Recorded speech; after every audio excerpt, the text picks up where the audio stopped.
Greetings, dear listeners, and welcome to Sci-Frights, a film discussion podcast from the interzone where horror meets science fiction. My name is Liam Dunn, and I am a screenwriter, film critic, and lifelong science fiction fan. My name is Dr. Lindsay Hallam. I am a senior lecturer in film at the University of East London who specialises in horror cinema. And we are in fact partners both in life and in crime, and we are die-hard film fanatics. Together we made the film They Called Me David, a sci-fi horror short shot on Super 8 that premiered at Fright Fest in London in 2021 and has played in genre festivals around the world. Now, what is Sci-Frights, I hear you ask? Well, in this podcast, we will present a season of episodes based around a specific theme and then discuss how horror and sci-fi are in conversation or in some cases opposition to each other as they approach this theme from their unique perspectives. In each episode, we will explore this theme through two films, one horror and one science fiction, and we'll discuss the place of the film within the history of the genre, the way the film employs genre tropes and style, and analyse the film's historical context and social commentary. For our first season, we're going back to where it all began with Mary Shelley and her most famous creation, Frankenstein. But since the original story is in the public domain and has launched and inspired countless films over the decades, we thought, rather than look at direct adaptations of the story, we have chosen to explore a couple of films that have put their own unique spin on the well-worn tale. Lindsay, which films have we chosen to discuss this theme? We've chosen the Andy Warhol-produced 3D schlocker Flesh for Frankenstein from 1973 and Vincenzo Natali's genetic engineering thriller Splice from 2010. Exciting stuff. Can't wait to get stuck in. Oh, and by the way, we are going to spoil the hell out of these films, so if you want to watch them beforehand, please go ahead and we will be here when you get back. So without further ado, welcome to Season 1 of the Sci-Frights podcast, Mad Science and the Legacy of Frankenstein.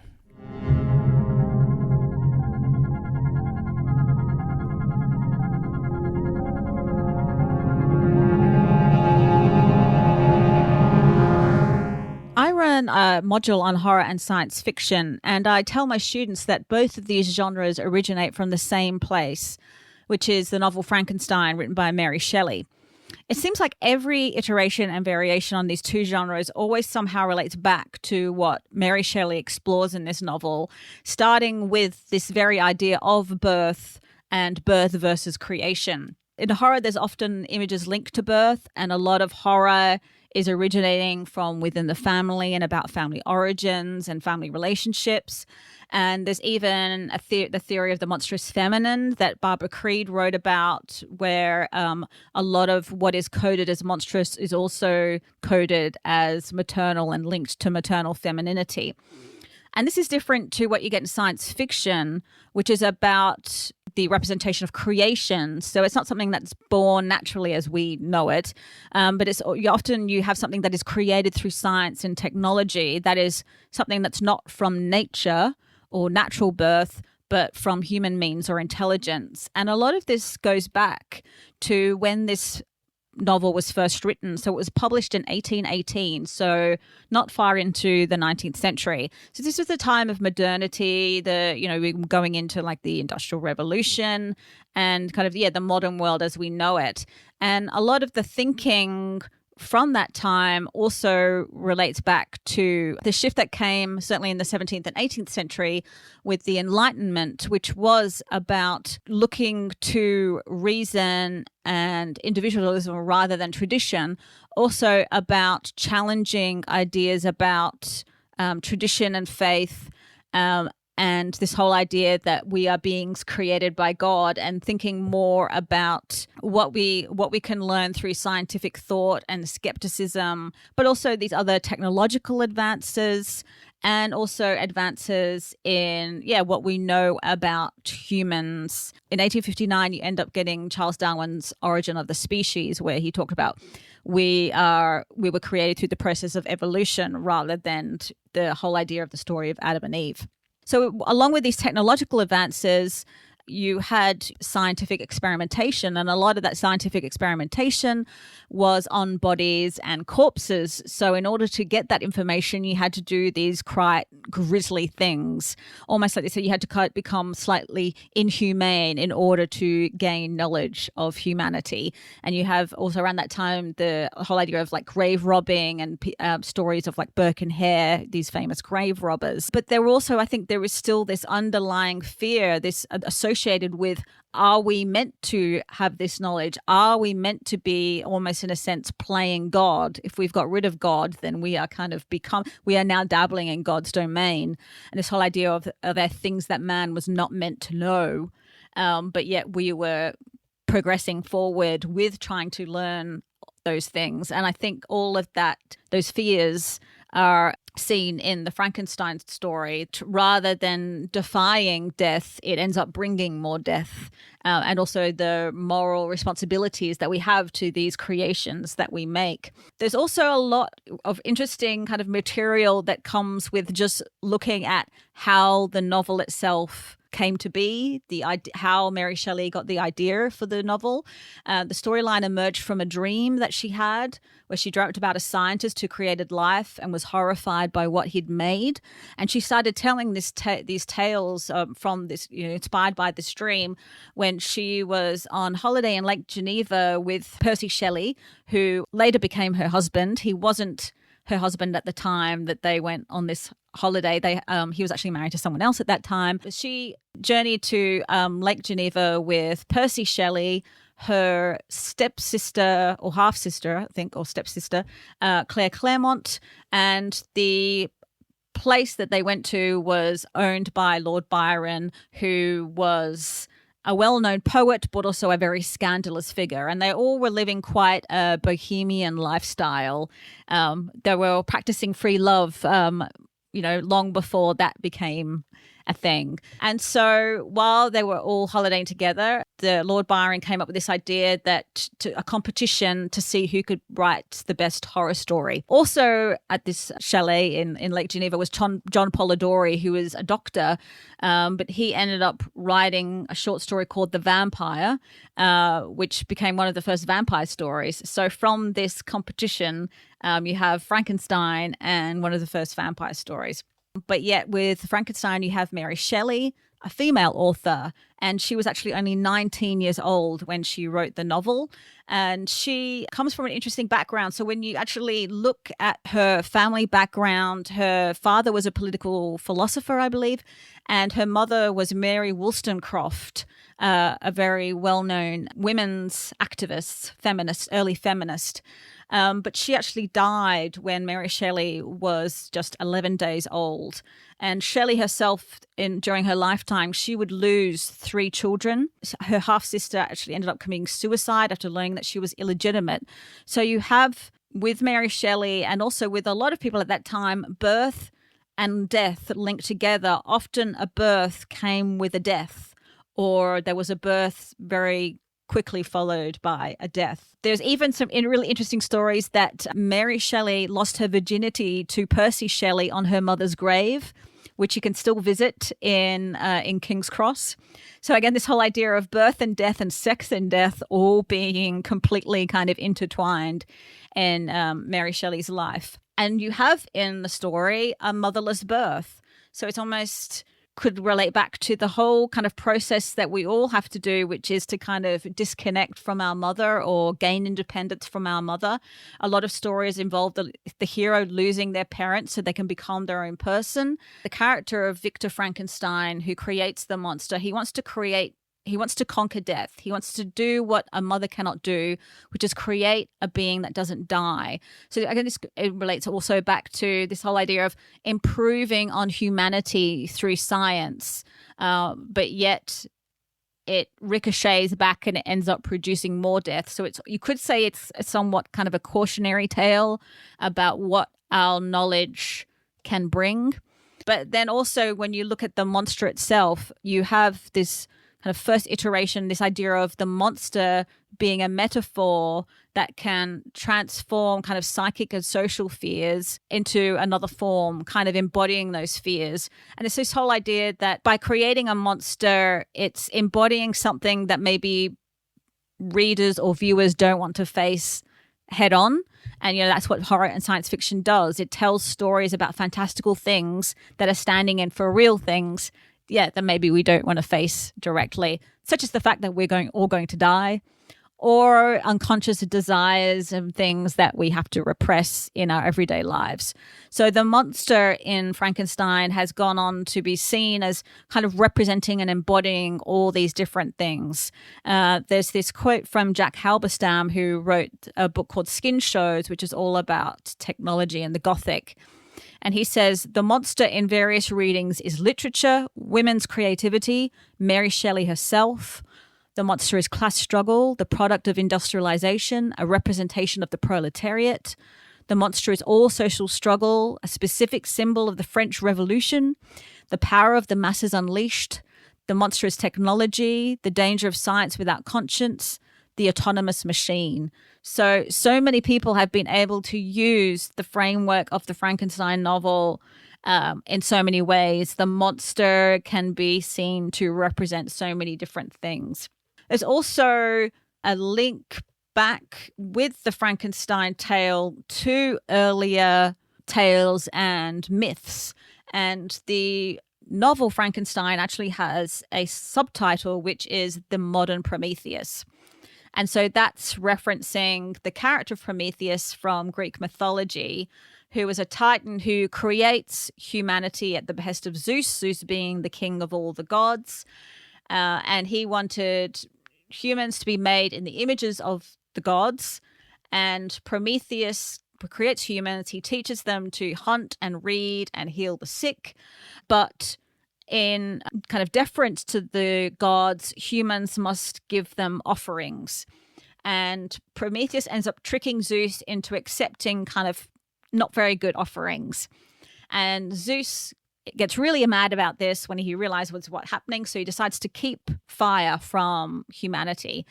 And Prometheus, who actually quite likes humans, he takes fire and gives it to humans. So he's giving humans this knowledge of how to create fire. And again, Zeus gets really, really annoyed with Prometheus, but this time he punishes Prometheus by fixing him to the rock of Caucasus. And each day an eagle pecks out his liver, but because he's immortal, the next day his liver grows back. So then the eagle then pecks out the liver and devours it again. So he's kind of sentenced to this eternal torment because of his immortality. And eventually Hercules releases him, but it goes all back to this idea that Prometheus is punished for knowledge, and this whole idea that knowledge brings punishment. And you can say that's central to what happens in Frankenstein. Knowledge brings punishment. Looking into it more, Percy Shelley actually wrote what's called a closet play, which is a play that was written, but it was not meant to be performed. It's meant for you to read it and to imagine in your mind. And he wrote a play in 1820 called Prometheus Unbound, so 2 years after this. And it's referencing plays written in ancient Greece by Aeschylus, written in 5 BC. There was Prometheus Bound and then Prometheus Unbound. So this relationship is back to ancient Greek mythology. So this whole idea that these tales kind of, go back as far as, you could say, as humanity has been telling stories. Just going back to the origins of cinema, which was created in 1895 with the Lumiere brothers. Within 15 years, you have a cinema version of Frankenstein in 1910. There was another version in 1915 called Life Without Soul. And then there was an Italian silent film, Il Mostro di Frankenstein, from 1921. So for almost as long as there's been cinema, there's been versions of Frankenstein.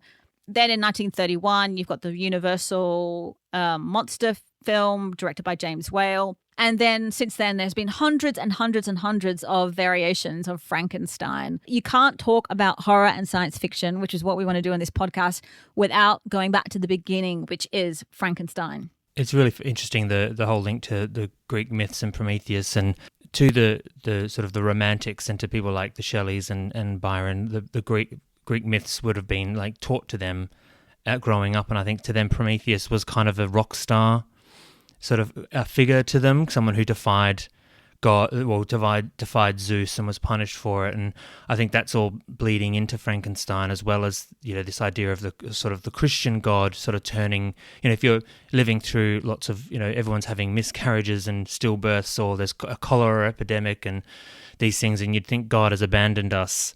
The whole idea of the creator turning on his creation and wanting to sort of ignore him altogether would ring very true, as well as the whole idea of the Enlightenment and progression of technology. The whole idea of reanimating a dead corpse or a body made of different parts, to readers at the time, would have not felt outside the realm of possibility. Like, this would be terrifying in that respect. Like, oh, somebody could do this tomorrow.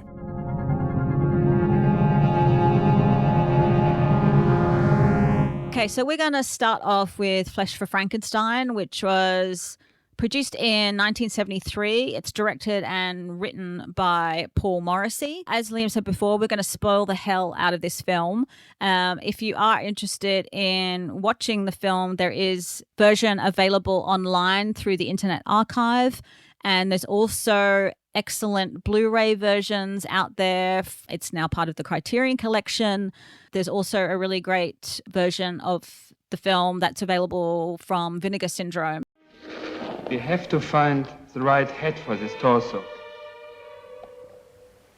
Has to be of a man who strongly craves women, whose overriding urges are sensual. If we succeed in finding such a single-minded man, our chances are very good that the male we create will fall in love with my female zombie. What kind of work did you say your husband does? He's a scholar, spends hours in his laboratory. I really don't know what he does. We lead very separate lives. They will mate, and she will bear me the children I want. They're going to be a true start of a new race, entirely created by me, responding only to my bidding. Where's your husband? He's busy working. Works very hard. No one has come as close as I, understanding the secret of life.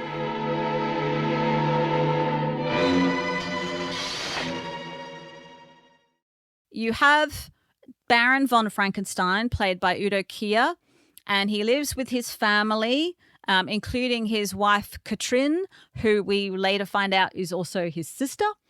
They have 2 children. They live in this castle. They have workers for them, including a farmhand called Nicholas, played by Joe D'Alessandro, who is this very virile farmhand who catches the eye of Katrin. But Frankenstein is more interested in creating what he calls a male zombie with the perfect nasum, who also has a high libido.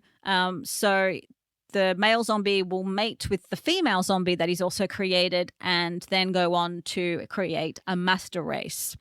What is Frankensteinian about this film, other than the title, obviously? Well, you do have the use of the names. The main character is called Frankenstein.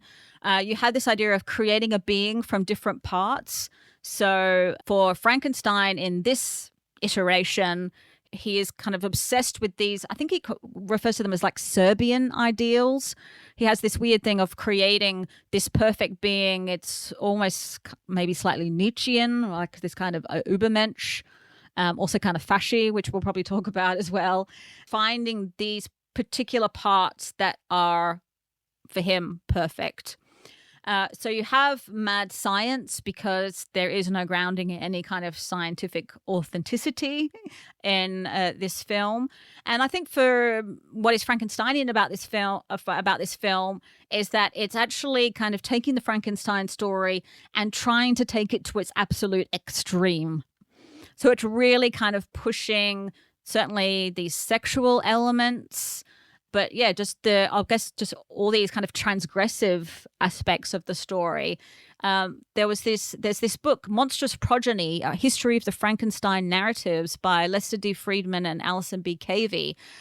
And when talking about Flesh for Frankenstein, they actually say, within its frames, a viewer watches acts of incest, voyeurism, male and female full frontal nudity, blood spurting from severed body parts, decapitation, rape, oral sex, explicit medical procedures, impaled bodies, exposed organs, hints of child molestation, and enough dead bodies to rival a Tarantino movie. Even today, Flesh for Frankenstein still shocks viewers with its stomach-churning display of bloody organs and dismemberments, not to mention taboo sexuality. So all the greatest hits.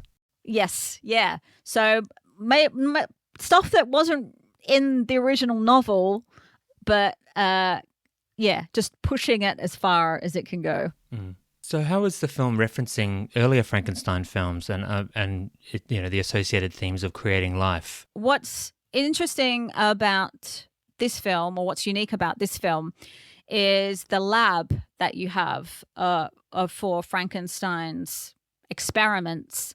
It's very different to the lab that you get in the 1931 film, where it's all this kind of electricity, and the lab in that is very related or referencing the kind of labs that you get in German expressionist films such as Metropolis.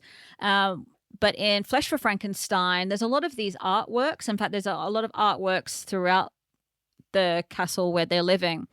And so for me, it kind of feels like the lab and the experiments, it's almost about creating this work of art rather than this kind of scientific experiment. So creating a life is like creating an artwork. It is a period piece, so it's set around the time that the original novel is set. So it's not updating the stories, which is what the 31 version of Frankenstein does. It's not set in the early 19th century. What I think is the link to earlier Frankenstein versions is particularly to the Hammer versions of the film. The first Hammer horror film was Curse of the Frankenstein from 1957. And the whole thing with what Hammer was doing was remaking a lot of the Universal Monsters films. So they did their own version of Dracula and The Mummy and werewolf films. But what Hammer was doing was remaking these films in really kind of lurid color. And they were really pushing the sex and violence as much as you could for that time. And so what I think Flesh for Frankenstein is doing is almost in the tradition of what Hammer was doing, was kind of pushing them as far as they could go, and Flesh for Frankenstein is just continuing to push it even further, and it certainly does. I also think what's singular about Flesh for Frankenstein, which ends up becoming quite influential, is that it's also pushing the Frankenstein story into camp and the kind of queerness of the story, although I would say you had that in Bride of Frankenstein, the sequel to Frankenstein, also directed by James Whale. James Whale was a gay filmmaker, although he was in the closet at the time. But yeah, a lot has been written about the queerness, especially of Bride of Frankenstein and the relationship that you have in that between Frankenstein and Dr. Pretorius, who's very, very camp. And Flesh for Frankenstein's made 2 years before Rocky Horror Picture Show, which again is even more and more camp than Flesh for Frankenstein is. So I think Flesh for Frankenstein is quite an important version of the Frankenstein story and kind of the directions that it's pushing it in. What makes it horror and not science fiction? The fact that the science in this film has no basis in any kind of scientific fact. This is very much a film that's all about the gore. You could say it's very much a gore film. It's 3D gore. Yes, 3D gore is what. Yeah, so it was made for 3D, and so it's. In some ways, it's kind of gimmicky in that way, but it's kind of playing again, kind of campiness of it, of using the 3D. I also think that the fact that it's also pushing the sexuality of the story is something that you don't really get in science fiction films. Science fiction is often a sexless genre, I think you could say. There was even a really interesting article by Vivian Sobchak called "The Virginity of Astronauts," where she kind of goes into this the sexlessness that you get with science fiction, and that certainly is not the case with Fresh for Frankenstein. And going back to Vivian Sobchak, who's written a lot of great stuff about science fiction, she has a book called Screening Space, the American science fiction film. She says that one major difference between the genres lies in their sphere of exploration, their emphasis. The horror film is primarily concerned with the individual in conflict with the society or some extension of himself. The science fiction film with society and its institutions in conflict with each other or some alien other. And the arena for horror is usually as small as a minute town, an old castle, or an English village, while the arena for the science fiction film is often the large city, the planet Earth itself. And also that horror deals more with moral chaos and science fiction is concerned more with social chaos. And she also has this one quote that I absolutely love. If one genre is as large as the human soul, the other is as large as the cosmos. And that's great. So I think, yeah, I love that. So I think certainly with Flesh for Frankenstein, it is set basically within this really fucked up, weird family unit, and it is on this kind of smaller scale. And certainly there's issues of morality, and there's this disruption and transgression against the moral order happening in this film. And so what does Andy Warhol have to do with all of this? So when this film was first released, in a lot of places, it was actually titled Andy Warhol's Frankenstein rather than Flesh for Frankenstein. And the Flesh for Frankenstein was made pretty much the same time as, or just before they then went into production on Blood for Dracula. So they did a Frankenstein and a Dracula. And yeah, in some places they were released as Andy Warhol's Frankenstein and Andy Warhol's Dracula. But really, Andy Warhol didn't have anything to do with the making of these films. However, a lot of the people that are involved in the film all kind of originate from within Andy Warhol's social circle, a place that he had in New York called The Factory, where a lot of people in like the 60s were hanging out. And so Andy Warhol, is a really significant artist in the 20th century. He is kind of one of the pioneers of the art movement that is known as pop art. And a lot of what he was doing was almost redefining what art was. And his most well-known kind of pieces of art were like he did a painting of a Campbell's soup can. And he also would do these screen prints, and he would do a lot of screen prints of famous stars such as Marilyn Monroe, most famously, and Elizabeth Taylor. And so it was kind of a turning away from like abstract expressionism that was popular in the kind of 40s into the 50s, like Jackson Pollock, which was, very abstract. He was using things that we associate with advertising and popular culture and making that into an artwork. That was quite radical at the time. And it also relates back to the fact that Andy Warhol actually got his beginning as an artist painting pictures of shoes for advertisements. So he actually comes from an advertising background. And he was a very good advertiser and marketer. He became very rich from the art that he did. And also this idea of screen printing, duplicating, making copies, this whole idea of repetition, like a kind of mass marketing and mass producing art was something that he was a part of. And the fact that the place that he had where he worked was called The Factory, and it functioned very much like a factory in that he had people working for him who were mass producing these works of art. And he was making, a lot of money from that. But also another product that comes from The Factory were what he were referred to as his superstars. So there were people who were hanging out, artists, other artists and musicians, and just New York figures were hanging around The Factory, such as Edie Sedgwick, who was just this very rich heiress who became quite famous. There's a lot of people that kind of revolved around the Factory scene. You had the band Velvet Underground, who released an album that was called Andy Warhol. Also, a lot of drag queens and transgender people were part of this scene, and they became superstars such as Candy Darling. There's the Lou Reed song called Walk on the Wild Side, where he makes reference to all the different superstars. And so a lot of these superstars ended up being filmed.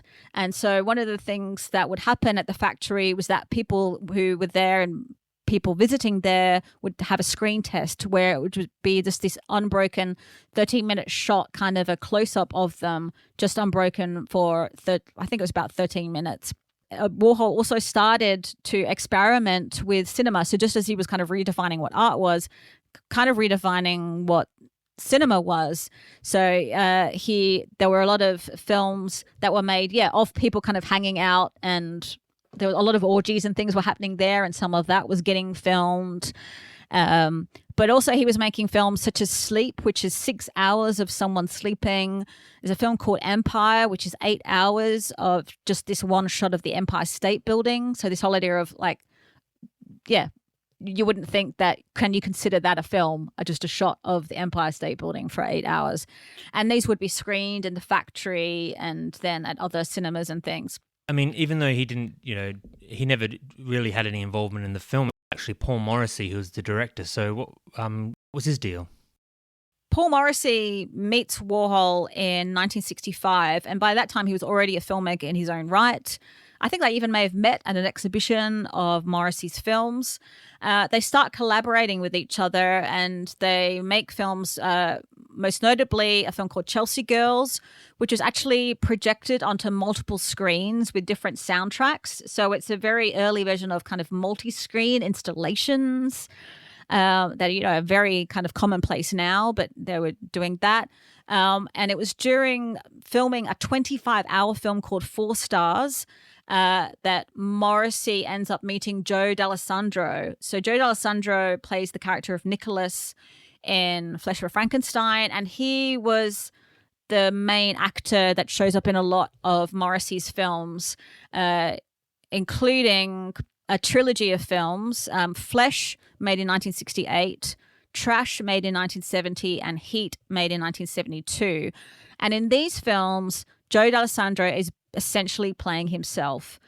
He has this very kind of thick, kind of New York, Brooklyn accent, which in Flesh for Frankenstein very much kind of clashes with all the other accents around him, which are very, thick European accents.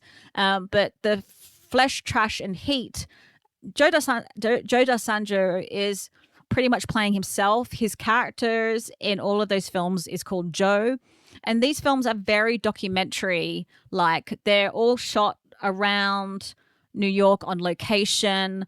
They're very much seem like fly on the wall following Joe D'Alessandro around.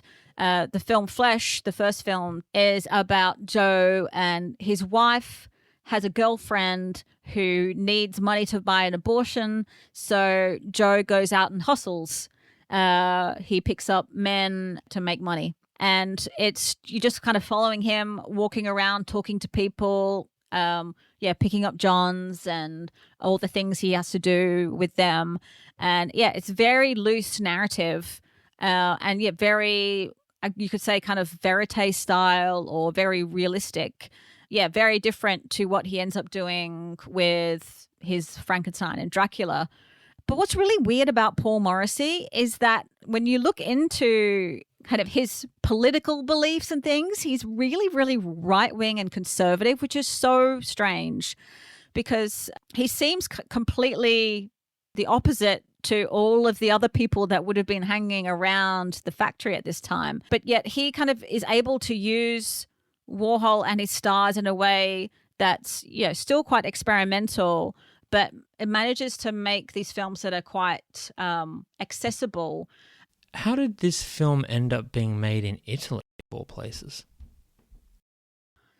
So Morrissey and D'Alessandro went to Italy to meet with these producers, Carlo Ponti and Andrew Braunsberg.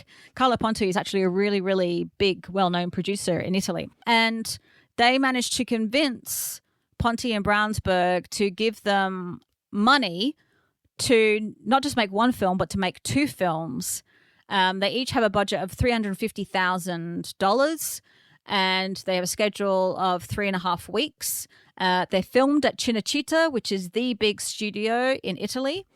And the film is made with Italian crew, including Carlo Rimboldi, who does the visual effects in the films. And he actually does a lot of visual effects for Mario Bava and Dario Argento, who are making horror films and gothic films in Italy in the 60s and 70s. He also did the visual effects for the film Possession, Andrei Zholevsky's Possession, and he also ends up going to Hollywood and doing the effects for Alien and Close Encounters of the Third Kind and E.T. and Dune. But yeah, he comes from Italy, so he's involved in the visual effects. But because they're making it in Italy, in order to be considered Italian films and getting certain benefits by law, what they end up doing is they're releasing the film with a co-director credit from Antonio Margheriti, who was also an Italian director making a lot of gothic films around this time. He made a film called Castle of Blood, which is great, The Long Hair of Death. And they basically just put and Margheriti's name in there to get these benefits, and they ended up being put on trial for continued and aggravated fraud against the state because Margheriti wasn't the director. Udo Kier says that Margheriti was on set, but he never directed the actors. He did do some second unit and some of the effects. Yeah, so towards the end, when the male zombie destroys himself and he rips his intestines out, the hands that you see are actually Margheriti's. But yeah, he didn't direct any of the actors themselves. But the films have a lot in keeping with the Italian Gothic films that were really in fashion, especially in the 1960s. But with a lot of the Italian Gothic films of the 60s, there usually was the female monster, like the vampire that you get in Black Sunday, played by Barbara Steele. And a lot has been written about how those Italian Gothic films of the 60s were almost about these fears and anxieties about women, in women's independence and the rise of the women's movement and women's liberation. But there are a couple of Italian Gothic films where you have male protagonists, and there is this weird kind of undercurrent of necrophilia in several of these films where you have these male characters. There's a film called The Third Eye, which stars Franco Nero, where he's this basically kind of a mummy's boy, and he loses his fiance, and then he starts killing women, and it almost seems like there's a weird necrophiliac thing going on. There's also The Terror of Dr. Hitchcock, which is kind of Frankensteinian, and but there's a necrophilic aspect to that, of a man like losing his wife, or kind of wanting to drug her to be with her. So there is this kind of transgressive sexuality kind of running underneath a lot of these Italian Gothic films that, again, is all pushed to the extreme, especially for Frankenstein. So there are these kind of Italian Gothic elements, but yet bumping up against, this American sensibility that comes from the kind of Warhol scene and the fact that you've got Joe D'Alessandro in there as well. But it's also really funny and kind of, but not in a sort of, but it is camp, but like it's not in a, it is very knowingly funny is what I would say. Is this film a comedy? So the fact that it was made for 3D, I think, signals that they were having a bit of a laugh with it all. And Paul Morrissey says, "I saw 3D as the ultimate of all absurdities. Horror movies themselves are absurd, but 3D itself is totally absurd."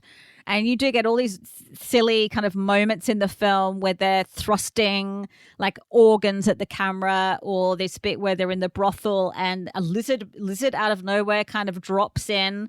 And there's just this shot where Joe D'Alessandro just picks up the lizard and then just kind of puts it into the camera.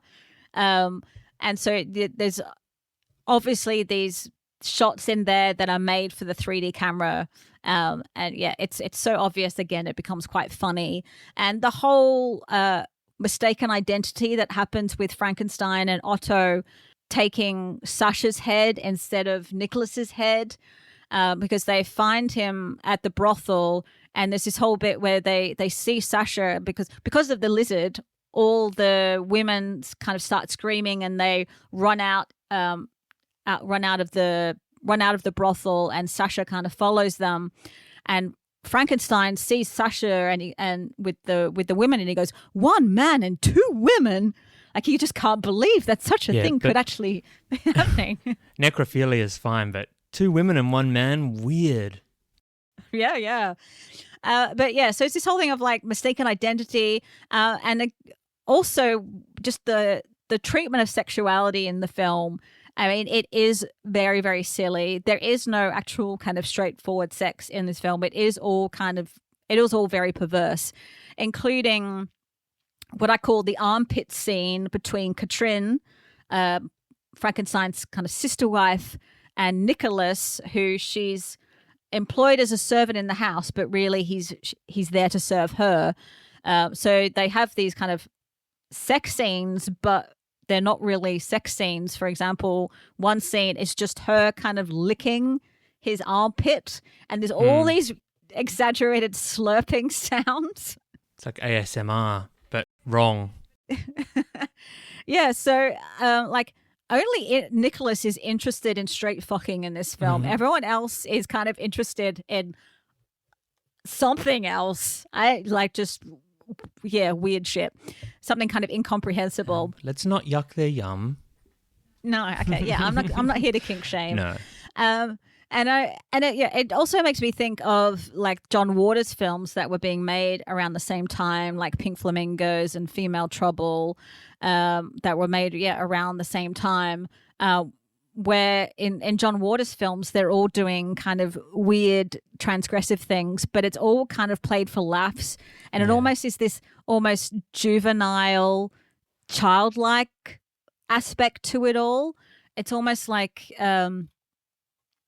Frankenstein, even though he's trying to create humans, I don't think he really knows how humans are made in the natural way. Because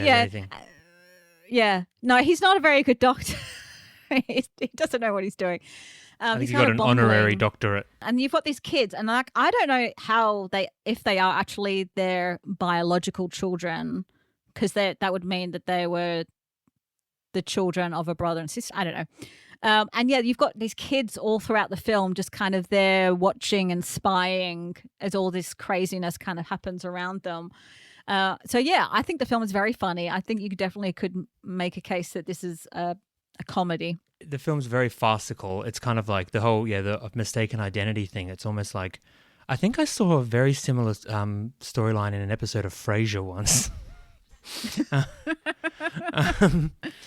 So, I mean, you talk, the whole thing with Frankenstein, Udo Kier in this film is that he wants to make a race of zombies, of people made of parts that will kind of do his bidding.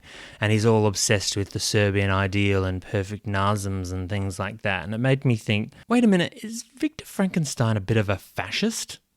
It is odd that he does seem to be obsessed with this idea of creating this perfect being that fits these particular racial ideals that he has. And he is more, I mean, we've kind of talked a lot about how his science, there is kind of no basis to his science that No, he's just some rich guy fucking around and finding out, right? Yeah. So he's kind of more of an aristocrat than a scientist. And, the fact that he is seemingly married to his sister, this whole idea of inbred aristocracy seems to be an undercurrent that's happening.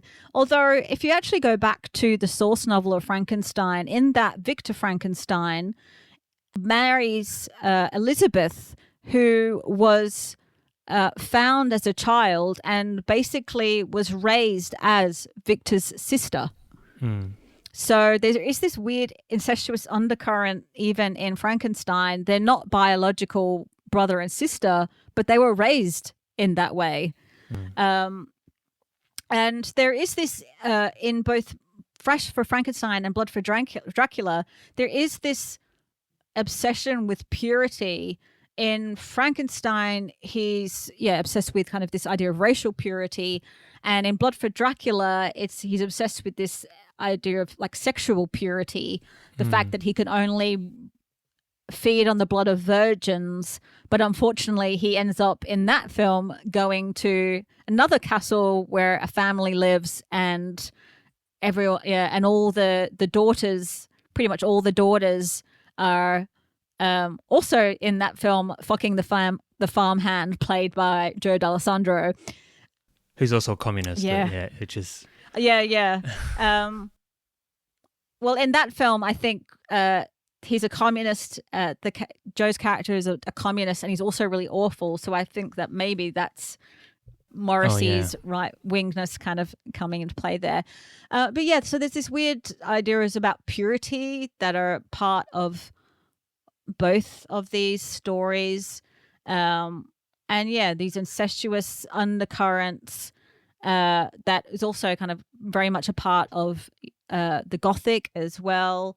But yeah, you have the fact that Victor Frankenstein, he is trying to create this perfect being, but he's using the peasants, and he refers to the peasants as creatures, but yet but for them, I guess he's just looking at them as parts. They're not actual human beings. They're just parts that he can use to assemble this perfect thing. And this whole idea of a master race and this whole idea of a very strict hierarchy that he is up the top of, that's certainly kind of, well, very fashy. And it's also that playing God thing, which does come from the original source material of like, well, I can make this better. I can perfect this, which is also a fascist thing as well. But, it's like, oh, well, you were born with the perfect nasum, but your leg's weird, so I'll take your head and put it on this body which I've assembled. So you mentioned a bit about the sexual sort of elements of the film. It's all very, a lot of transgressive stuff going on. Very perverse in some places. So how do you think that fits into the Frankenstein narrative, or is it sort of an extrapolation of sort of what was inherent in it while not being absolutely the focus in the original source material? So it is definitely is pushing the sexual elements of the Frankenstein story that were not completely present in the original story. But like you were saying before, when Frankenstein, the novel, was written, people didn't know the possibilities and what was going to happen with the advancements in technology, that maybe you could bring the dead back to life. So it's this whole idea of the infinite possibilities, I guess, of the human body. So in some ways, the film is kind of pushing the possibilities of all kind of different forms of sexuality. There's a really great theorist and philosopher, Patricia McCormack, who wrote about Flesh for Frankenstein. And yeah, but McCormack wrote an article about Flesh for Frankenstein called Italian Perversions. And she talks about how in the film, she says, established equations of heterosexuality, gender, possible worlds, and even objects demarcated in normal ways are extended and challenged. And she talks about the viewer is opened up, presented sensorially with the force of the body unwound like a great visceral ribbon, with desire that exceeds hetero, homo, or pathological. And she talks about the notorious scene in the film where Frankenstein kind of lays down on top of his female zombie, and it seems like he's kind of putting his hand inside her, but also maybe that he's pleasuring himself. So the scene begins with these kind of extreme close-ups of the incision that's been made on the female zombie's torso and all the stitches, and he starts cutting open the stitches, and it's almost like a striptease as he's cutting these stitches open, and her kind of body opens up. And the music that's playing in the background of this scene is this kind of tinkly piano, almost kind of romantic music playing. His hands kind of in like direct, I guess, penetrating her, but you don't know what else is being penetrated. It's somewhat ambiguous, but it's very clear that he's almost orgasmic as he's doing what he's doing. It's really the only time in the film that he shows any form of sexual desire is for the internal organs. And there's the famous line that ends this scene where he says, To know death, Otto, you have to fuck life in the gallbladder. the whole Frankenstein story is based on this transgression of life and death. That one boundary between life and death is transgressed. And that one boundary of life and death, the one kind of rule, I guess, of humans are that we are born and then we die. But in Frankenstein stories, a being is not born and it doesn't die. So it just kind of makes all boundaries kind of are destabilized by this one kind of the kind of transgression. Yeah. I wonder as well, I mean, I just thought of this, that a way to explore the transgressiveness of it is why the film is very focused on Dr. Frankenstein and not so much on the creature, right? I mean, correct me if I'm wrong, but I think it's exploring that element of crossing those boundaries and of a person doing that sort of thing. Do you think? Yeah, I mean, and then I always go back to the weird childlike nature of it all, that it is almost like a child doesn't know how babies are made and what leads to that. And the characters of, I think, Frankenstein and also Otto, there's Otto ends up killing the female zombie because he's trying to do what Frankenstein does and ends up all her internal organs kind of fall out. And it's this whole thing of, he doesn't know what he's doing. And at one point, he kind of almost, he pulls down kind of this covering over her genitals, kind of looks at it and then puts it back up again. Like he doesn't even know what to do with it. The women's, what female genitalia is for and what it is.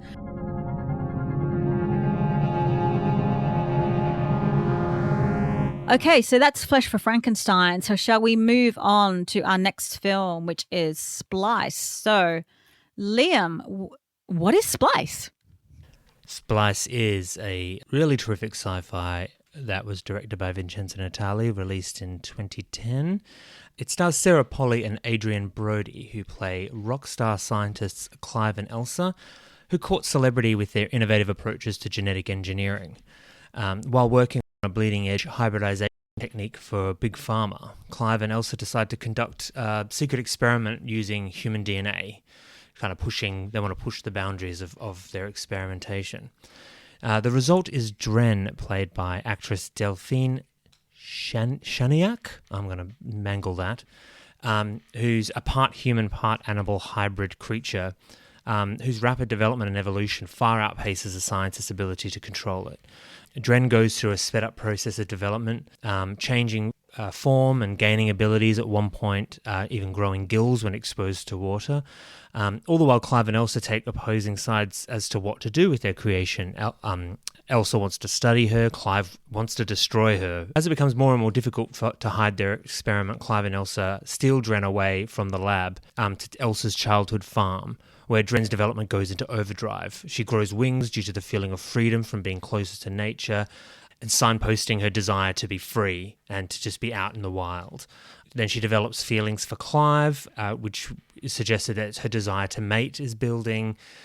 Clive all too willing to oblige in one of the kind of more taboo scenes of the film.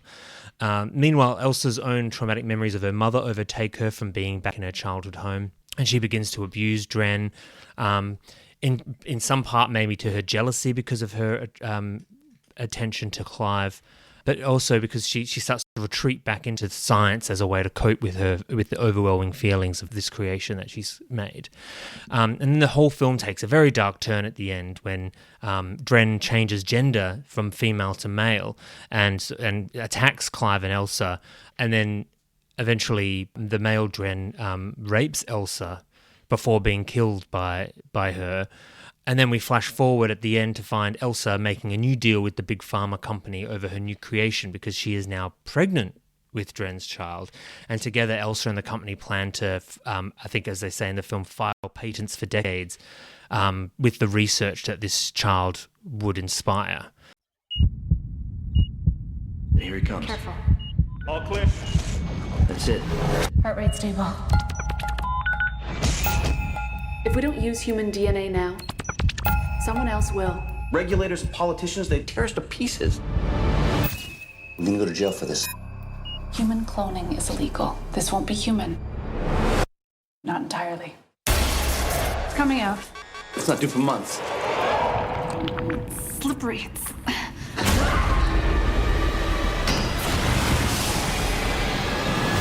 What was that? A mistake.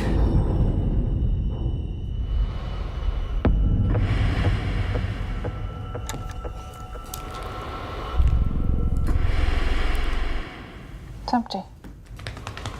Clive? Clive?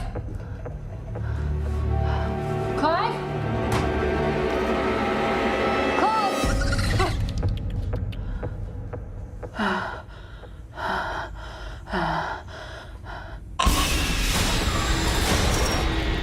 What happened? It's alive.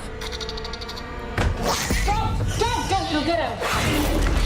Get out of there. I'm gonna gas it. Wait, In 3, 2, 1. I said don't. Alpha! It's dangerous! I'm not gonna hurt you. Nobody can see what we made. It's aging fast. Days within a matter of minutes. What are we supposed to do? Lock her away from the world? We changed the rules. Crossed the line.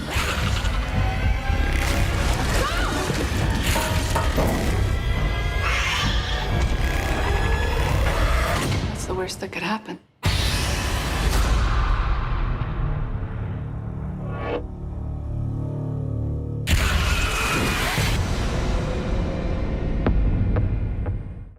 So this is not in any way a straight kind of adaptation of Frankenstein, but what is Frankensteinian about this film, and how is it referencing Frankenstein films and the associated themes? Well, from the off, the names of the characters Clive and Elsa, Clive being Colin Clive, who played Dr. Frankenstein in the original James Whale film, and Elsa Lancaster, who played the Bride of Frankenstein in the sequel. As well as the company that they work for is Newstead, which was Lord Byron's ancestral home. So I think that's even connecting it to the story of the creation of Frankenstein in that villa, which everybody seems to come back to, as well as the original text, don't they? And also, Dren is an artificial organism created from pre-existing flesh, but instead of body parts, it's DNA and genetics. The scientists are kind of the villains of the piece. Their scientific hubris is sort of is what sets everything into motion, because they do, they explore where, to find out what man is not meant to know by crossing that boundary of science. The transgression of physical and ethical and social boundaries, but it's sort of like where we were talking about what was happening in 1818, the way people would have felt at the time. This is like a 21st century update of those sorts of concerns and themes. And the whole aspect of playing God and the pursuit of science replaced by the pursuit of profits. So in the original novel, Frankenstein wants to just kind of create life for the sake of it. But in Splice, it's all because of money, because of these companies that are involved in all of this scientific endeavour. Yeah, Dren is made up of different species instead of body parts.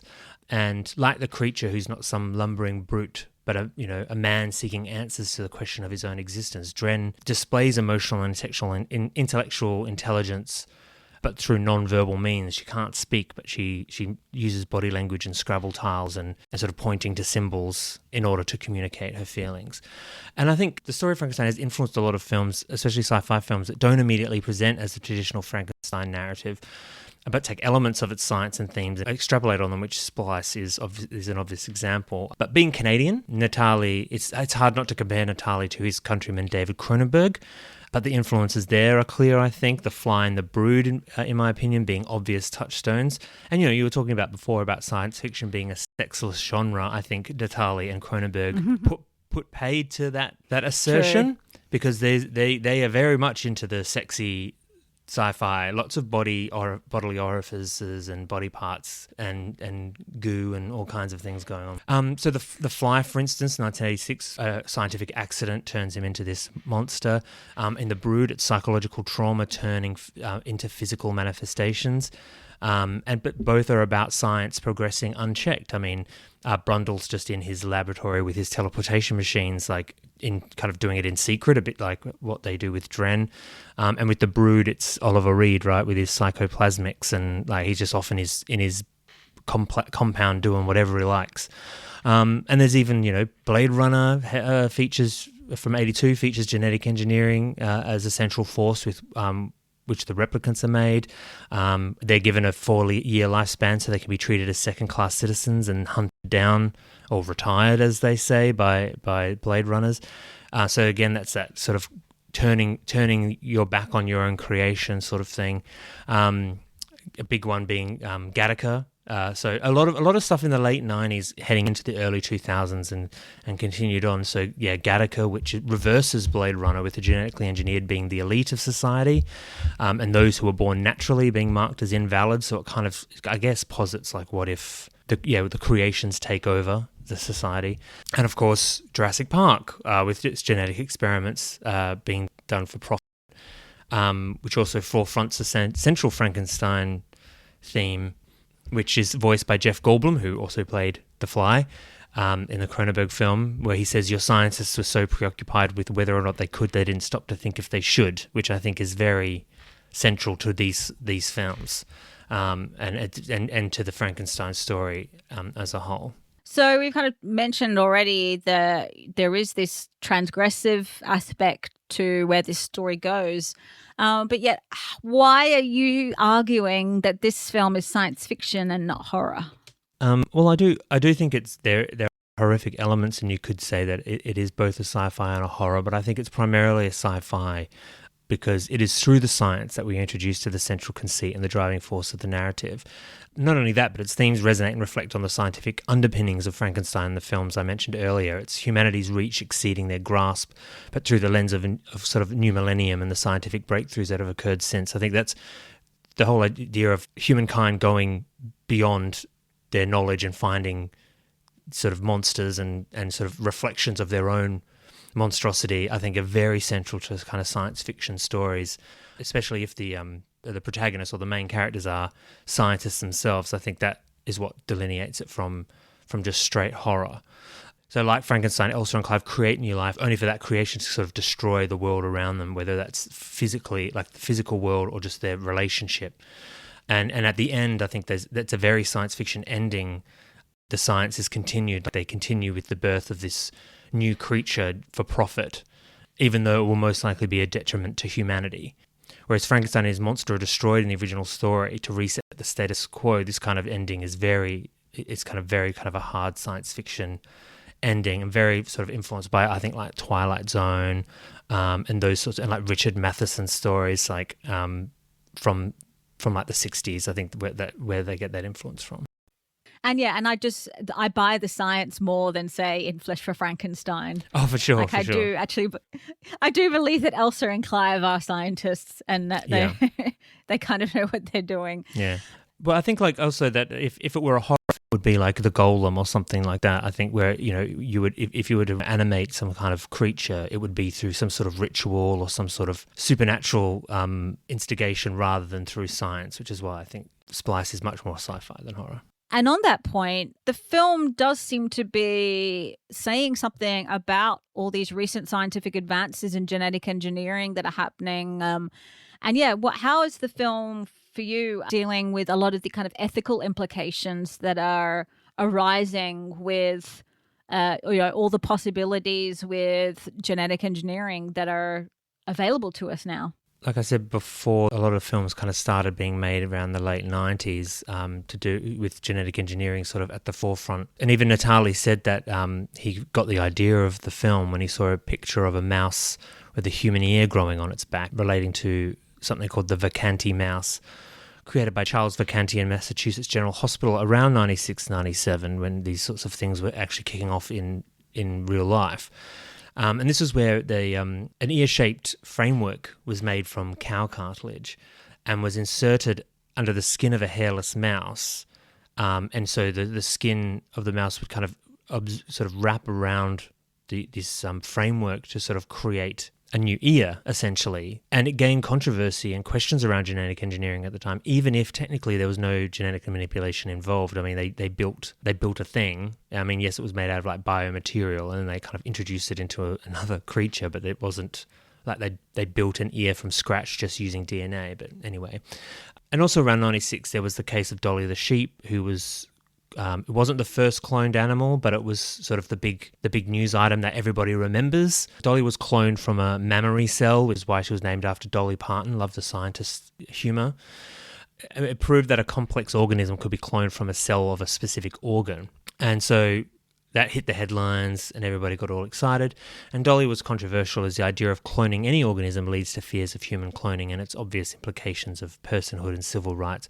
But of course, no humans have been cloned that we know of outside of the UFO cult, the Raelians, who I remember popping off about them having a clone. The human cloning debate then would morph into that around stem cell research, ostensibly focused on embryonic stem cells, which can be used to treat injuries, medical conditions, genetic diseases, because they can help regenerate tissue. So the controversy from that is from anti-abortion and pro-life activists who believe that life begins at conception.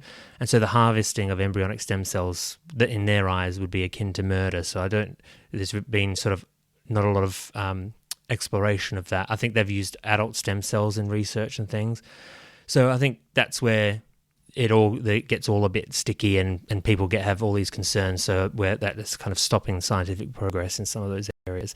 But those are the sort of the things that were kind of going around in the minds of people in the late 90s, early 2000s, which influenced a lot of these films. Things like Gattaca that I mentioned before, The Island of Dr. Moreau, which was 1997, which was a very ill-fated production with Marlon Brando and Val Kilmer, which was actually a remake of a 1977 film, which is was it H.G. Wells? Yeah. And it's about a scientist on an island splicing human DNA with animals, so you get like a tiger man, kangaroo boy, and what have you. In 1999, there was Deep Blue Sea, which is about sharks being genetically engineered to cure Alzheimer's, as you do, them escaping and famously chomping Samuel L. Jackson in half. There's the Arnold Schwarzenegger action film The Sixth Day, where he gets cloned. I think it's all about Arnie comes home one day and sees himself in making dinner for his family, and it's like, how did that happen? Star Wars Episode 2, Attack of the Clones in 2002, Star Trek Nemesis, where Picard's clone, played by Tom Hardy, is the villain. Splice is sort of is more about genetic engineering and taking it that next step, but all these films are kind of more about cloning and Resident Evil is kind of about a genetically engineered virus that turns people into monsters. And then you get things like in 2017, there's Okja by Bong Joon-ho, which is similar to Splice in that, we have responsibility for the things that we create. But I think with Splice, as opposed to some of these other films like Deep Blue Sea, Sixth Day, Star Wars, Splice is more about ideas than spectacle. Whereas a lot of this sort of genetic engineering cloning is used as kind of a jumping off point for action and adventure.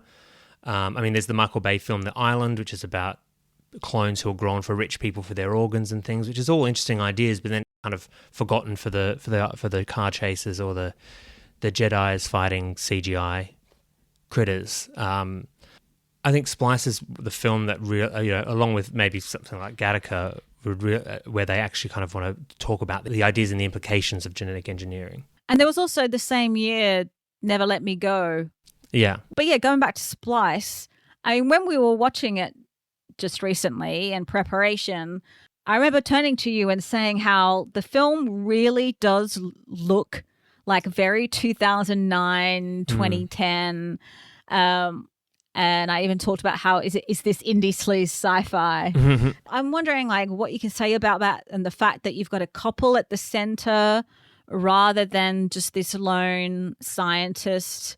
And how it seems to me to maybe tap into some kind of Gen X or millennial fear of growing up and settling down or, adulting as the term would be. And yeah, the fact that Elsa and Clive are they're shown as like really cool. They're kind of the opposite to the kind of science nerd stereotype that you would see like in the Big Bang Theory. Like these are the like cool nerds that was also starting to be a thing at that time of like nerd culture becoming the mainstream, and the fact that isn't their lab called NERD, like, which is also, you know, the name of a band that was around at that time. Yeah, that's true. Yeah. So I don't know if you want to talk about like how is all of this playing out through the fact that you've got Elsa and Clive, a couple, like this young cool couple at the center of it. Yeah, well, I mean, there's like, I think they're they're introduced to being on the cover of Wired magazine, and I think Adrian Brody wears like a suit with a t-shirt and sneakers, you know, so cool. So late 2000s, cool. And I think I think Sarah Polly's like, you know, she's wearing like the tinted glasses and things like that. So it's like, it's definitely this whole idea of these like rock star scientists, and kind of positing that perhaps in the not too distant future that these would be the new poster children for popular culture. That it wouldn't be that, you know, scientific advancements would be so sexy. You'd have all these hot young things out there splicing DNA. This is also like all to do with like the commodification of it all, the fact that it's all run by corporations as well. Yeah, and I think, well, that's partly why like Elsa wants to go on to the next stage, and they want to let her do it because, you know, it's straight up immoral and illegal. But she's just like, well, they can't tell us what to do. We're on the forefront. We're out here. It's like it's that whole thing of it's shades of kind of Mark Zuckerberg sort of, you know, move fast and break things, and like we don't care about what, you know, that's something for, you know, the ramifications are something for future us to worry about. Right now we're just going to push forward and do these things, and like not acknowledging the danger inherent in what they do, and only thinking of themselves and their own desire to push boundaries of science just for the mere sake of it. It's that whole scientific hubris of well, they tell me I can't do it, well then I'm going to do it, aren't I? It's like that childlike aspect to it. And I think that even relates back to the original Frankenstein, doesn't it? Because Victor's like studying medicine when he decides to do this thing, right? When he's like, he has the same sort of idea of the city fathers or the people in the university telling me he can't do these things, so it's like it means he's got to go and do it. So I think that's very much, sort of what would young 30-somethings at the forefront of science be doing? They'd be just running forward and not even thinking about the effects of what they're doing and the results of it until it's too late. Yeah, I think it is this whole thing of like that the fact that you have this couple that they've kind of coming to this crossroads of do they stop being the cool nerds at the cutting edge, and do they kind of settle down and have just children the natural way? Elsa talks a lot about how, well, you know, you're not the one that has to have it, and also the fact that it's like people keep saying that she likes to control everything, and of course, you know, if you have a child, you don't control anything really, like who they are, what they become.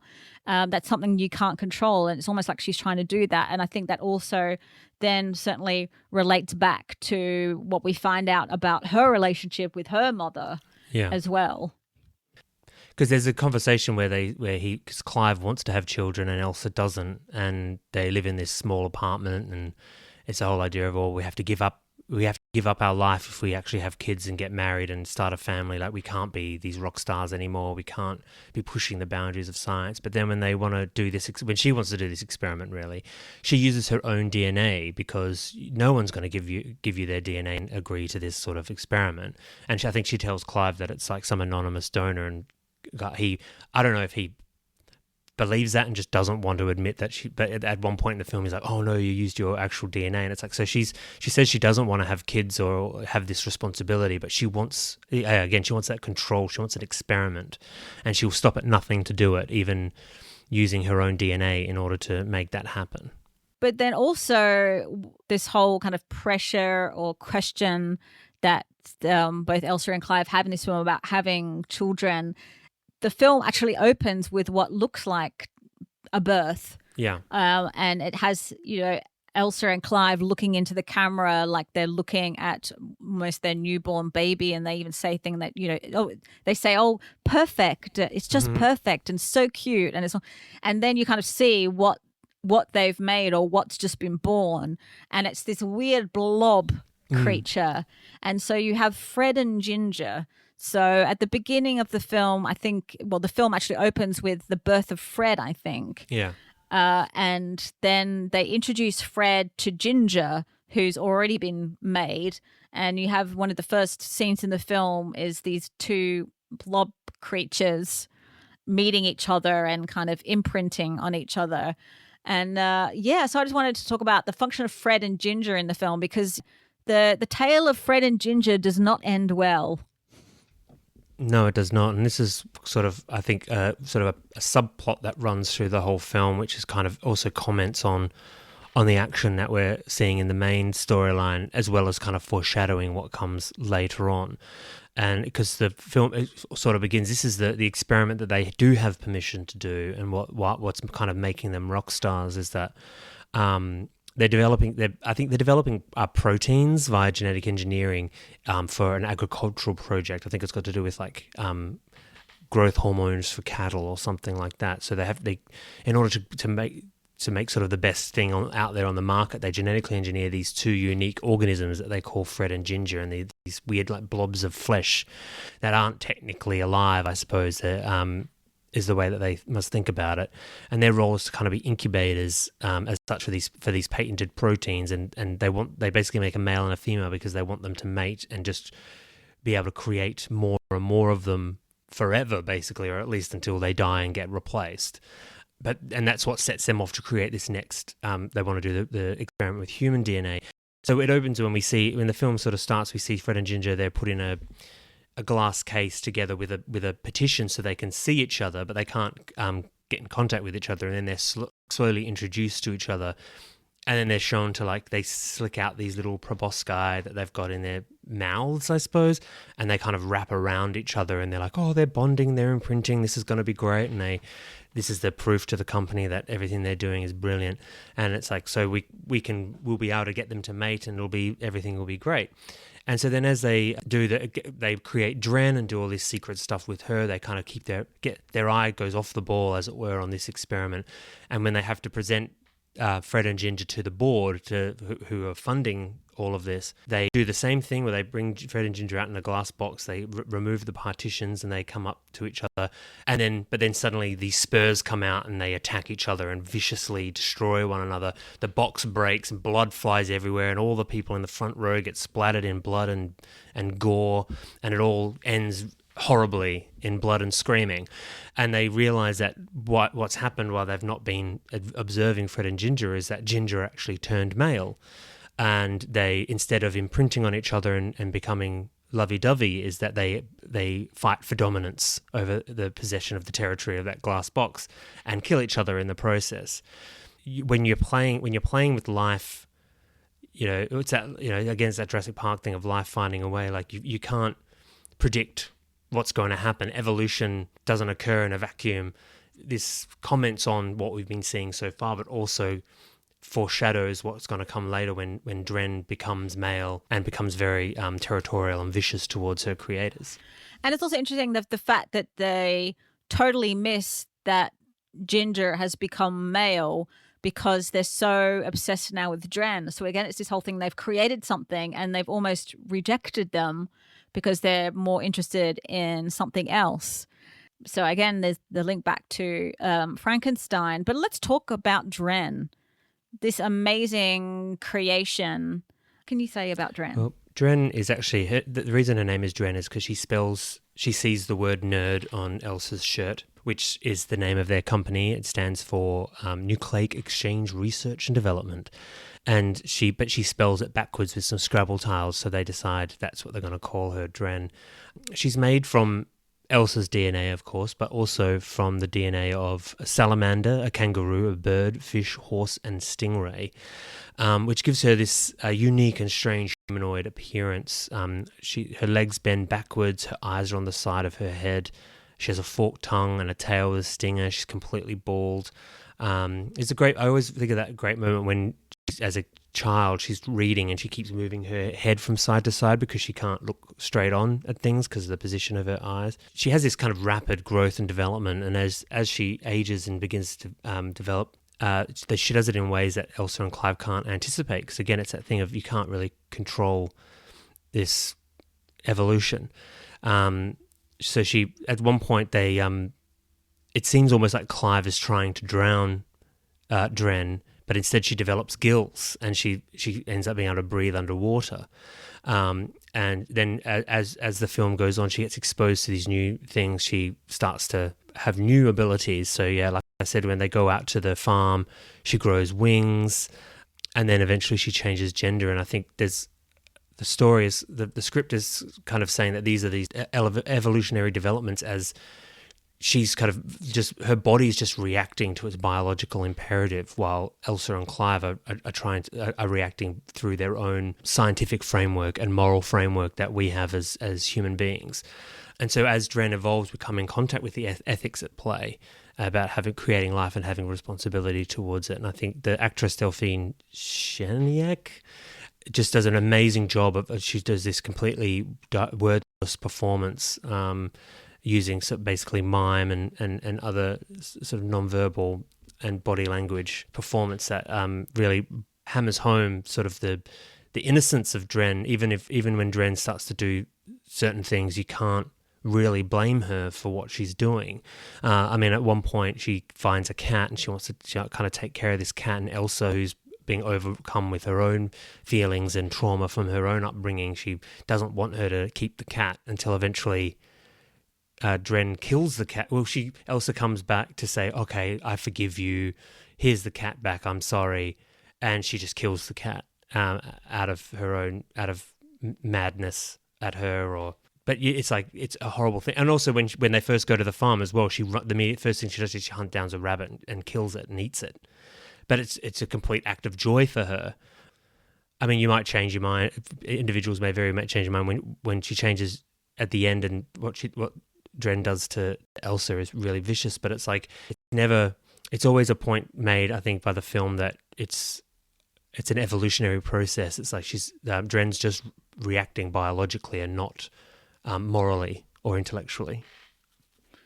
And I think that goes back again to Frankenstein, because one thing you get from the novel, and certainly when I think about the 1931 version, is how sympathetic the monster is, the creation, this being that's been created, and what is essentially, I guess, their parent rejects them, or doesn't want anything to do with them, or mistreats them. And you get that with Dren, is that until she changes gender at the end, and then I think when Dren becomes a male, he becomes also very, very, very monstrous, and looks monstrous, and doesn't look as I guess human as Dren does before that. But yeah, leading up to that point, throughout the majority of the film, I think Dren is immensely sympathetic, because she's just been created, and yeah, she's just discovering what life is, and she doesn't know what's happening to her, and like each step of her development is something completely new, and that she has to kind of deal with. So I think, yeah, the whole idea of the sympathy for the monster, for the other, certainly goes back to Frankenstein. The changes that happen to Dren also come with the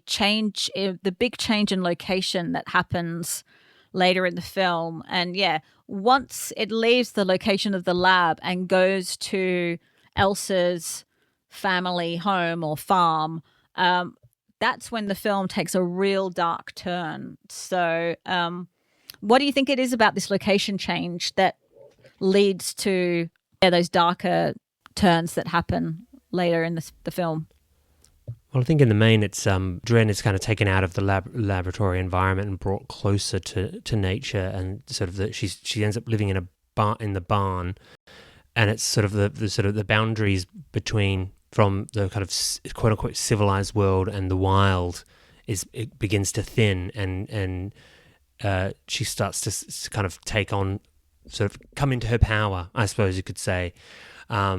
So like Clive and Elsa take her out there to hide her from people who've been sniffing around and think they might be knowing what's going on. But it's Elsa's childhood home. And so as Dren is sort of evolving, developing more and coming into that power, Elsa's sort of regressing back to her own traumatic childhood.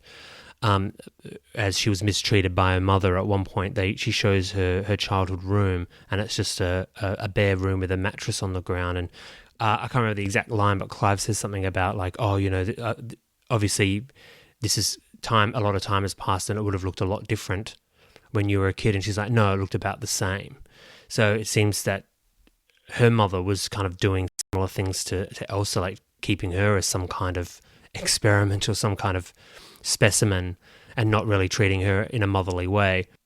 And I think that's kind of a reflection, in a way, maybe a darker reflection on Mary Shelley's own relationship with her mother, who, as you said, died.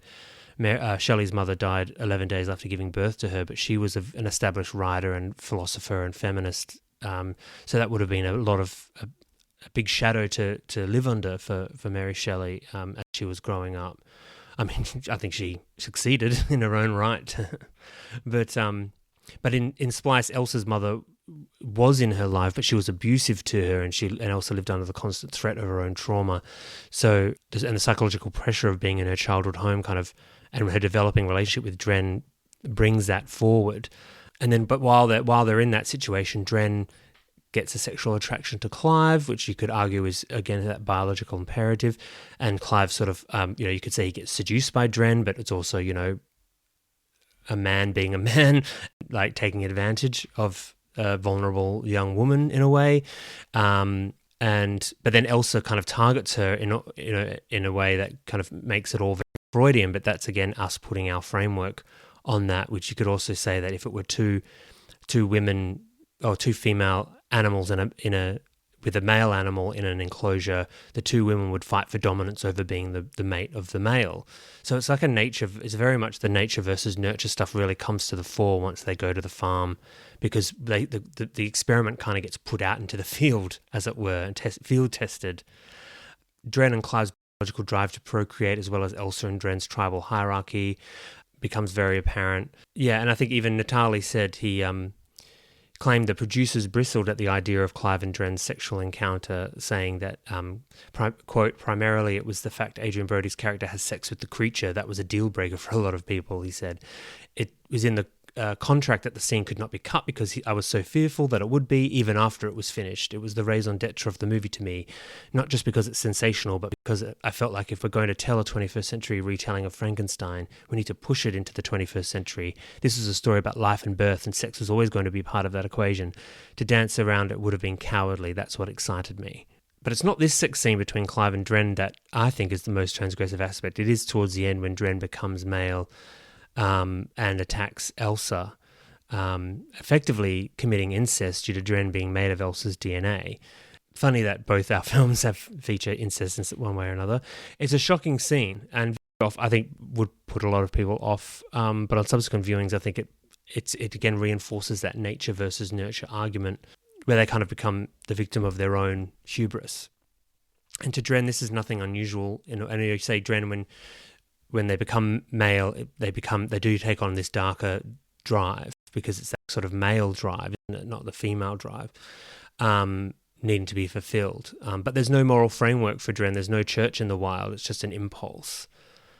All that back half of the film is that all the antiseptic sort of control of the lab gets eroded away as nature comes into it and starts taking over. For me, it almost feels like like you say, it goes from this place of science, but it's going to a family home. And so for me, it also becomes quite gothic, because a lot of gothic, again, has that incestuous undercurrent to it, but also very much about hidden family secrets. And it's no longer about science and experimentation. It becomes about kind of relationships and desires, and especially within the kind of family framework. I also think that what happens, in the relationship between Elsa and Dren, like you mentioned, like it is almost like I guess almost regressing into this kind of animal state. The fact that it goes back to what I was saying before with Fresh for Frankenstein, how that transgression between life and death destabilizes all boundaries. I mean, Dren is kind of an embodiment of transgression. Her creation, destroys all those previous boundaries and taboos and rules. But also, Elsa, she starts to get frustrated that she can't control Dren. And at one point, she ends up basically punishing her, and she ties her up and she strips her. And again, just stripping her of her clothing. It's almost like trying to dehumanize her, and she cuts her stinger off. Yeah. So it's almost like maiming her. Yeah. And then as she's doing that, she's talking into a dictaphone, and I think she doesn't refer to her as Dren. She refers to her as like Agent 50 or something. So it's almost like trying to dehumanize Dren. I guess it is like that rejection of her creation. It's not so much that Dren's taking revenge. I guess Dren's just trying to survive, and Dren's trying to understand why suddenly things have changed. It's such a kind of complex story that the film is telling. The whole thing with her sort of basically torturing and mutilating Dren is also a way for her a coping mechanism because she wants to get away from the feelings that she doesn't want to think of her as her child. After she does that, Clive tries to have sex with Dren. They have a confrontation, Elsa and Clive, and Elsa's like, "You tried to fuck her," and he's like, "Well, you mutilated her." And they both kind of go, "Oh yeah, we've both done really fucked up things." That's the moment where they both realize, "Oh shit, like we're really horrible." And that's when they go back to kind of, I don't know what they plan to do, but then that's when the kind of the finale kicks off and they really lose control of everything. Yeah, because I think at the one point Clive says, we changed the rules. Yeah. And after Elsa interrupts him and Dren, he kind of says, "I became confused about right and wrong." Yeah. And there is that whole thing, the scene between Dren and Clive. At one point, I think the stinger does come back. It ends up going back, and it's almost poised over him. So I do wonder whether if Elsa hadn't interrupted them, whether Dren would have ended up killing Clive after mating with him. Absolutely. So again, this whole thing of like sex and violence and sex and death and all the boundaries and just collapse completely. And it's just, it is all bets are off. Like, who knows where this is going to go or what's going to happen next, because it's nothing is as it has been before. And Elsa actually ends up killing Dren after the assault, so the female does kill the male in the end after mating. So it ends and the mother just killed the child. The mother kills the child as well. So that's a complete perversion. She doesn't give birth to her, but she ends up killing her. Yeah. But the kind of female killing the male after mating, it's almost like the natural order of things in a way takes over as well. Yeah. Like in that respect. Given that the crazy places that this film goes, what was the reaction to the film when it was released critically and commercially? Well, it cost about $30 million to make. It made about $27 million at the global box office, so unfortunately it fell below breaking even, only by the smallest margin. But it was a critical darling. I think critics pretty much were very favourable to it across the board. I just think it might have been a bit too weird for Joe Popcorn. But I think Del Toro, being a producer, would have helped get it made. I think it's very much a kind of film that he would have made, or really like, the kind of films he likes, where the monster is sympathetic or the creature is sympathetic and all of those things. So I think he would have hopefully safeguarded it, and that's how it got made. Vincenzo Natali, let's just celebrate him because he's awesome.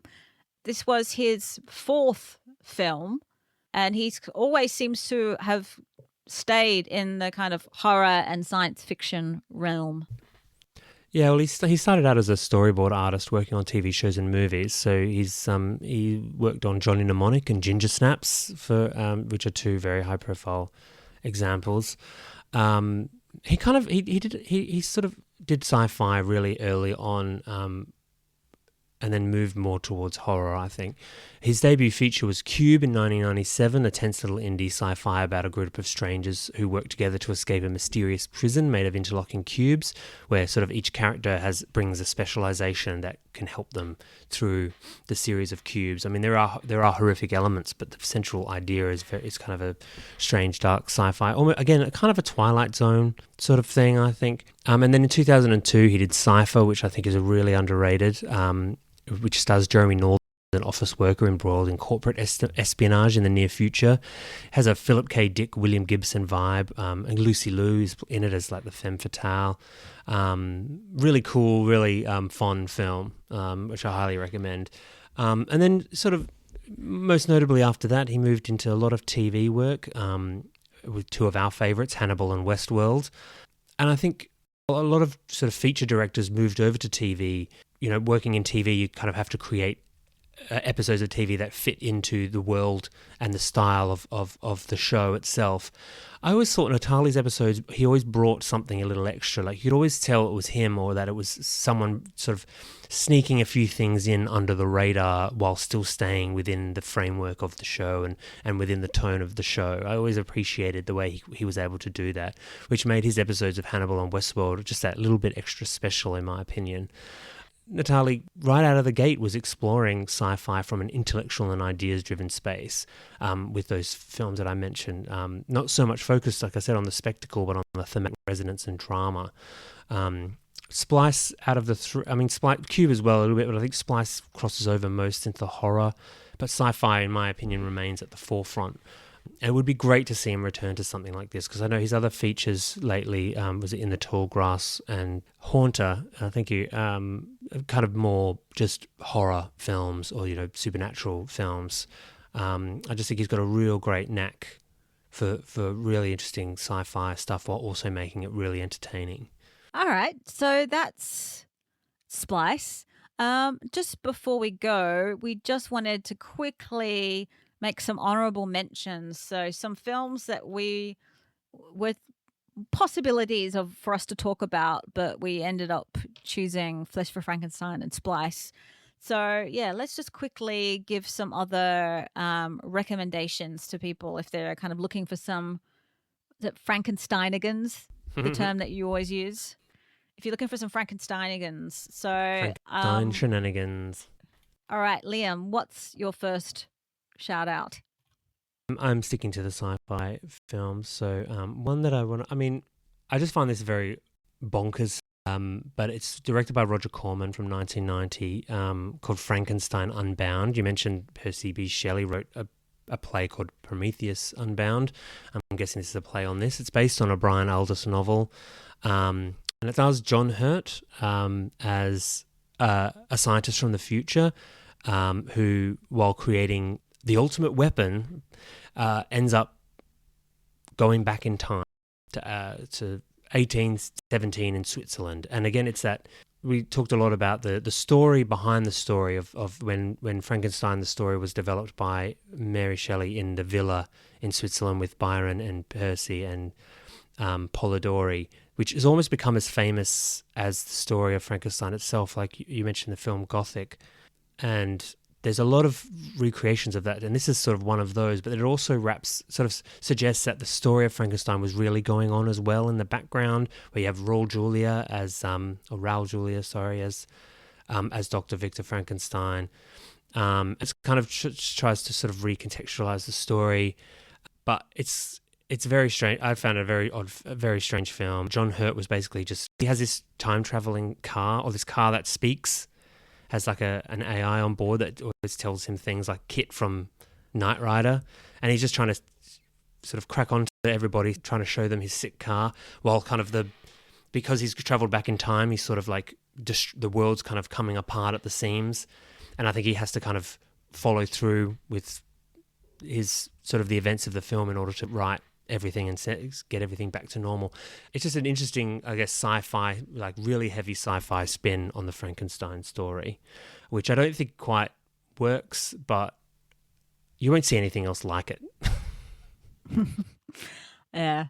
And yeah, so we mentioned that the story about the making or the creation of Frankenstein has been the basis for a lot of other films. So I just want to just reiterate that Ken Russell's Gothic is awesome.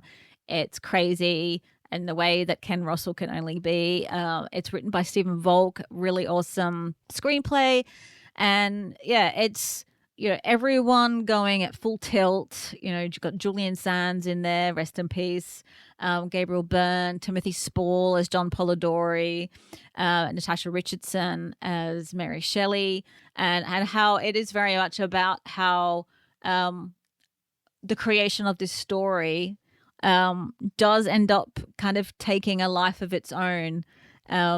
And it's almost like the story that she creates kind of becomes embodied in the film. I don't know. It's just so awesome, and I love it so much. And it makes all of the other dramatizations of the same, kind of background pale in comparison. So Gothic was made in 1986. In 1988, there were two films kind of covering the same territory. There was Haunted Summer with Alice Krieg as playing Mary Shelley, and another film called Rowing with the Wind that supposedly has Hugh Grant in it, which I've not seen. But Haunted Summer is really, like, just in comparison to Gothic, it's so dull. You just can't compare the two. And there was also the biopic of Mary Shelley called Mary Shelley that came out in 2018 with Elle Fanning, which I haven't seen. But yeah, I just really want everyone to go watch Gothic because it's awesome. It's really good. My other one is another strange one, which is a you have to see it to believe it sort of thing.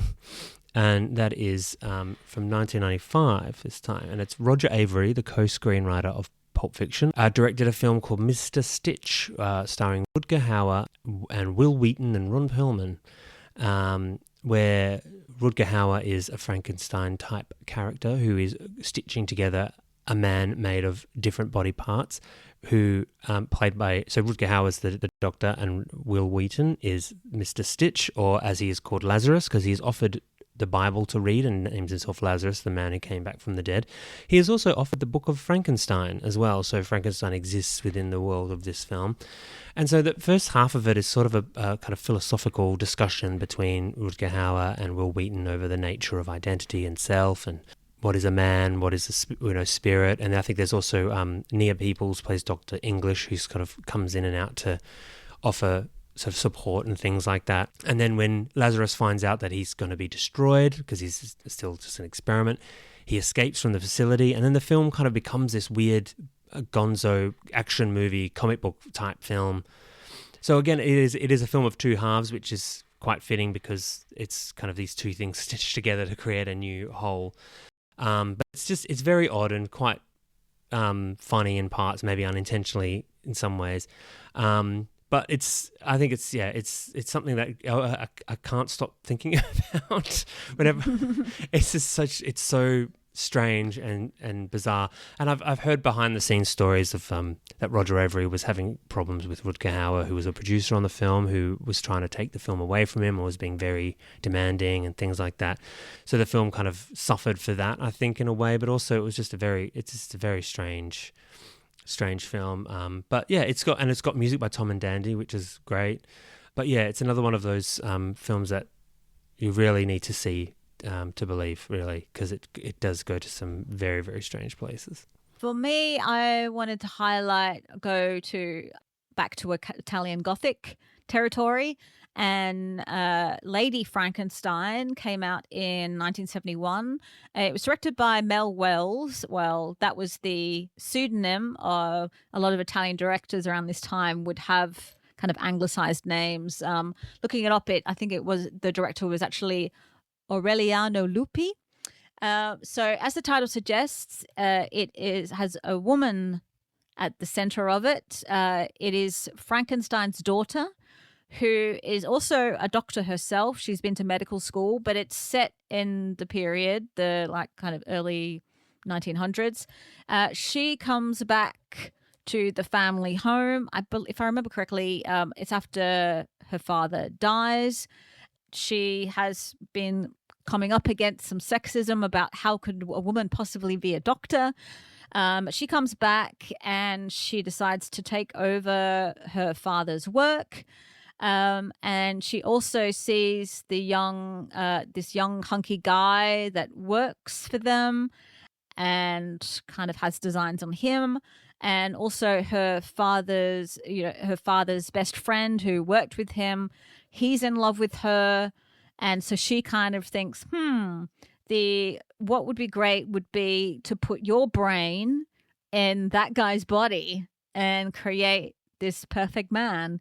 So she is creating her own being, kind of making her man, the man of her dreams.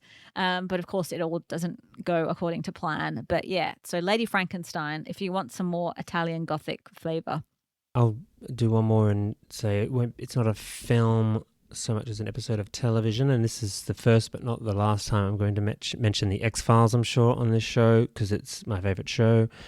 And in season 5, creator Chris Carter wrote and directed the postmodern Prometheus, which was an episode, a comedy episode where Mulder and Scully go to a small rural town, as they always do, to find there's a strange creature stalking the woods, nicknamed the Great Mutato, and they find out that it might be the result of experiments by a genetic engineering or geneticist working on weird genetic experiments in a lab, which is basically in a castle on the edge of a cliff.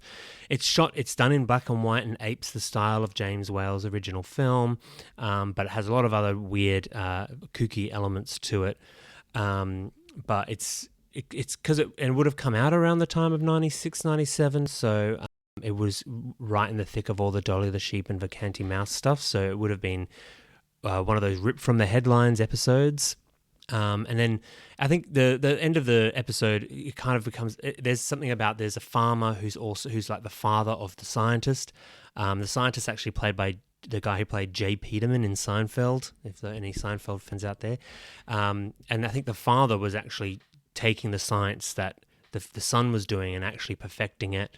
And he's the sort of the quote unquote father of the Great Mutato, who's a man with kind of two faces, and he's kind of an experiment that didn't quite work out. But it seems to suggest that all the townsfolk are somehow genetically engineered from barnyard animals. It's a very odd episode, but it does. If you want to see something that really uses a lot of those Frankenstein references, even the look of the old film and everything like that's, I mean, even the name of the title says it all. That's kind of a big one there for me. And then finally, I just wanted to acknowledge all the Frankenstein type films that are being made at the moment. So it seems like Frankenstein is coming back into style. And so within just the past year or so, there's been Poor Things, which I absolutely love. Lisa Frankenstein, which is also really fun. And there's the Bride of Frankenstein remake that's being shot right now, directed by Maggie Gyllenhaal. But on Shudder, there have been 2 independent films that have come out within the past year or so. The Angry Black Girl and Her Monster, that was really quite good. That was an updating of the Frankenstein story set in the projects. And, you've got, this young black girl kind of trying to bring her dead brother back to life. And also another film that I really, really loved, which is Birth, Rebirth, directed by Laura Moss. And in that, you have a doctor who works in the morgue, who starts taking corpses home, and she actually keeps getting herself pregnant, but then having an abortion and using, I guess, the stem cells from that to bring these corpses back to life. So this whole idea of updating the technology that keeps happening with kind of Frankensteinian narratives. So yeah, using this idea of like stem cells and things.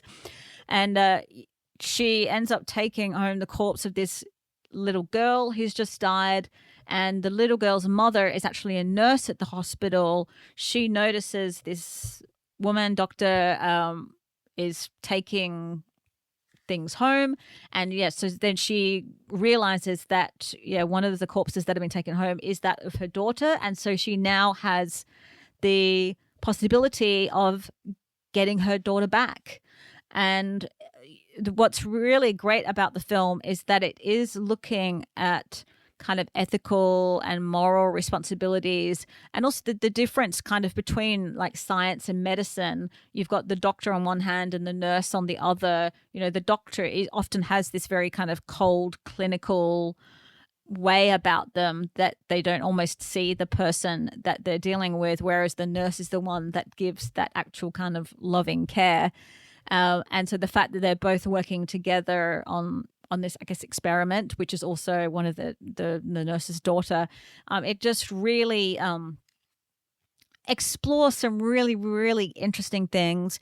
It's done really well. There's also some gnarly kind of horror stuff in there. So, and it's not really a film that a lot of people have been talking about, but I definitely recommend people seek out Birth, Rebirth.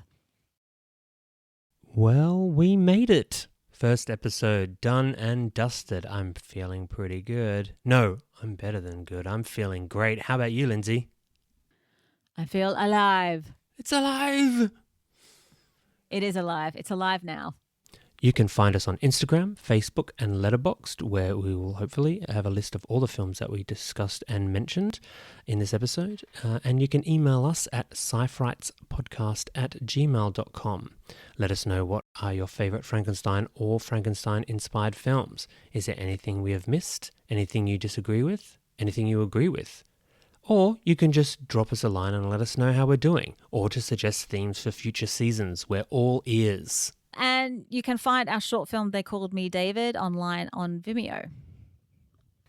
Join us next time on Sci-Frights when we continue our season on mad science movies and the legacy of Frankenstein. See you then. Bye-bye.